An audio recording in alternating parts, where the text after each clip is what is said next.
चीन के मीडिया ने भी बल्कि उनके जो फॉरेन ऑफिस की स्टेटमेंट आई है उसमें भी उन्होंने ये बात तस्लीम की है कि उनके लोग भी इसमें मरे हैं।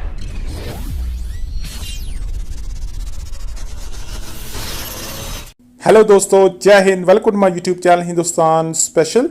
आपको पता है दोस्तों, कल भारत और चीन के बीच एक बहुत बड़ा क्लैश हुआ, एक बहुत बड़ी झड़प हुई जिसमें दोनों तरफ से सैनिकों की जानें गई।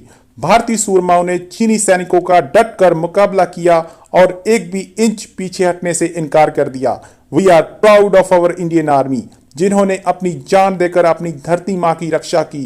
भारत उनका ये बलिदान कभी नहीं भूल सकता। चीनी मीडिया ने यह माना कि उनकी तरफ से कई सैनिकों की जानें गई हैं। पाकिस्तानी मीडिया को अपनी फिक्र लग गई है कि भारत कहीं इधर भी आक्रामक रुख ना अपना ले। आज की वीडियो में रिजवान राजी और उसके पैनल ने इसी घटना पर चर्चा की है। तो चलिए दोस्तों, आज की वीडियो की तरफ चलते हैं।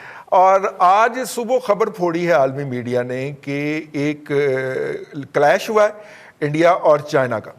और ये जो क्लैश है ये 1962 की वॉर से ज़्यादा कैजुअलिटीज़ हो गई हैं।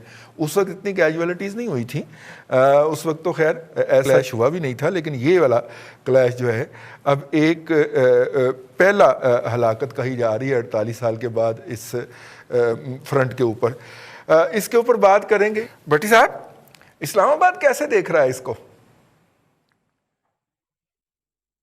देखिए रिजवान साहब, ये जब मोदी की बात होती है और इस्टेब्लिशमेंट के अंदर और अजीत देवल से लेकर जो है वो विपिन रावत तक, तो हम थोड़े से जज्बाती हो जाते हैं। ये ऐसा नहीं है कि ये स्ट्रेटेजिक कोई इन्होंने डिसीजन ले लिया अचानक और ये वो।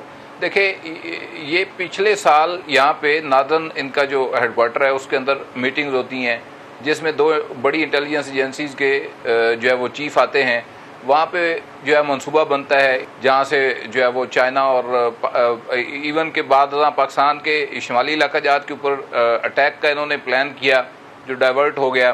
तो फाइनली ये लद्दाख का जो वाक़या है, जो चीन ने आगे बढ़ा है, इनके जो स्ट्रक्चर्स हैं उसको बेस बना के उन्होंने इनका इलाका कैप्चर किया, जिसको ये अब वापस लेना चाहते थे। दोनों तरफ वैसे हलाकते हैं। चीन के मीडिया ने भी बल्कि उनके जो फॉरेन ऑफिस की स्टेटमेंट आई है उसमें भी उन्होंने ये बात तस्लीम की है कि उनके लोग भी इसमें मरे हैं। लेकिन ये जो देखिए, बेसिकली आपका एक कोर इंटरेस्ट है, कोर स्ट्रेटेजिक इंटरेस्ट है, फिर ब्रॉडर स्ट्रेटेजिक इंटरेस्ट है, फिर उसके बाद पैराफ्री इंटरेस्ट जो है वो होते हैं। तो चीन के साथ इनका कोई ऐसा स्ट्रेटेजिक इंटरेस्ट अपना क्लैश नहीं कर रहा था, मासवाए के जो थपकी लगी हुई है इनको बड़े साहब की, उसके अलावा कोई फिल वक्त रीजनल हेजमनी के हवाले से जो इनका पुराना एक ख्वाब है, और फिर उस ख्वाब को इन्होंने बाकायदा तौर पे अमली शक्ल देने की कोशिश की जब से ये हिंदुत्व राज आया वहाँ पे, और एक मखसूस किस्म का माइंडसेट एक्सट्रीमिज़म जो है वो हर सोसाइटी के अंदर प्रमोट किया गया। उसके बाद दोबारा इन्होंने जो है वो जाकर हमला किया।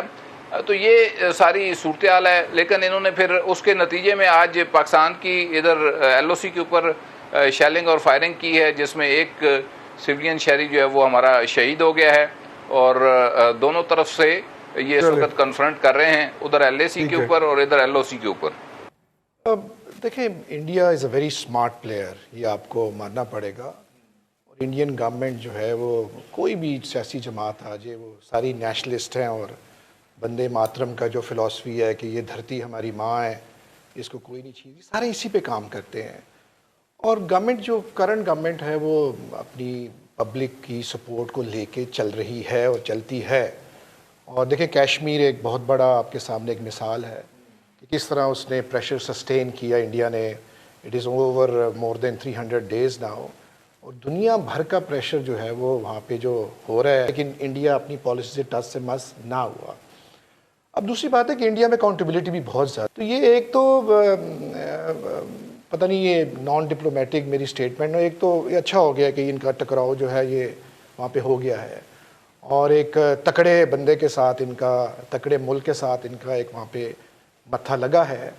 और एक रीजनल कह लें पाकिस्तान, एक सवाल उठता है कि पाकिस्तान की अब क्या पॉलिसी होनी चाहिए इसमें। 62 वाली होनी चाहिए जी, हमें अमेरिका जाना चाहिए, ट्रंप से पूछना चाहिए जी कि जी चाइना को मार पड़ रही, साढ़े वास्ते क्यों हुक्म है? हमारे पास तो देखिए हम चाइना हमारा साथी है, वो जो झटकी जो मिसाल होती है, हम तो अपने साथी के साथ खड़े होंगे यहाँ।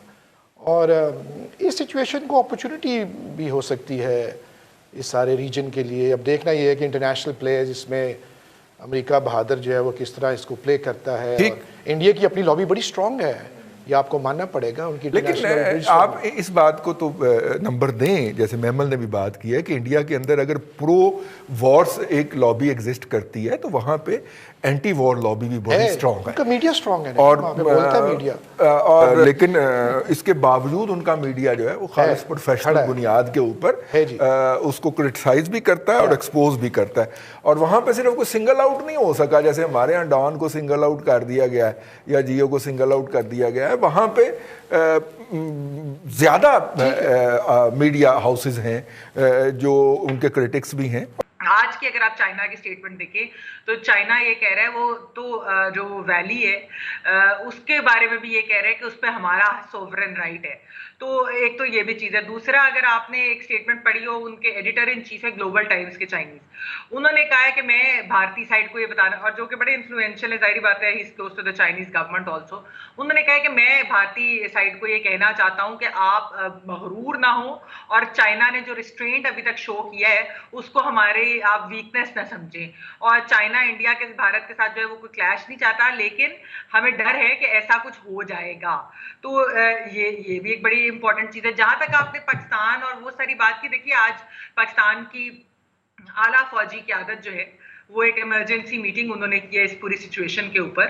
और पाकिस्तान के जो है वो कश्मीर के बॉर्डर पे क्या हो रहा है और ये कि चाइना और भारत के बॉर्डर पे क्या हो रहा है। फिर जाहिर बात है कोई स्ट्रैटेजीज भी उसके बारे में बनाई होंगी कि इन केस खुदा न खास्ता कोई पाकिस्तान के साथ ना कोई भारत का क्लैश, या फिर जाहिर बात है जो भी सारी जियो स्ट्रेटेजिक पोजीशन है वो सारा कुछ उन्होंने, तो एक वो भी चीज होती है। फिर दूसरा ये है कि चाइना और भारत का तो वैसे भी एक पाकिस्तान और इंडिया से ज्यादा बड़ा क्लैश है एक्चुअली अगर देखा जाए। हालांकि उनकी ट्रेड है, ट्रेड जाहिर बात है उनकी बहुत ज्यादा है और उसी की वजह से वो जंगों से और उस तरीके से अभी भी रिसेंट ईयर्स में बचे हैं। जहां तक ये मैं सिर्फ थोड़ा सा ये बताना चाहती हूँ कि देखिए इस बॉर्डर के ऊपर ना गोली नहीं चलाते, तो इसीलिए जो ये बड़ी ग्रूसम डेथ्स हुई हैं दोनों साइड्स की, ये रॉड्स या मुक्कों से या स्टोन से, बहुत ही कह रहे हैं कि खौफनाक और ग्रूसम किस्म की है। तो ये देखते हैं कि इसको भारत किस तरह से हैंडल करता है, क्योंकि ये बड़ा उनके लिए, मोदी सरकार के लिए बड़ा डिफिकल्ट टाइम होगा।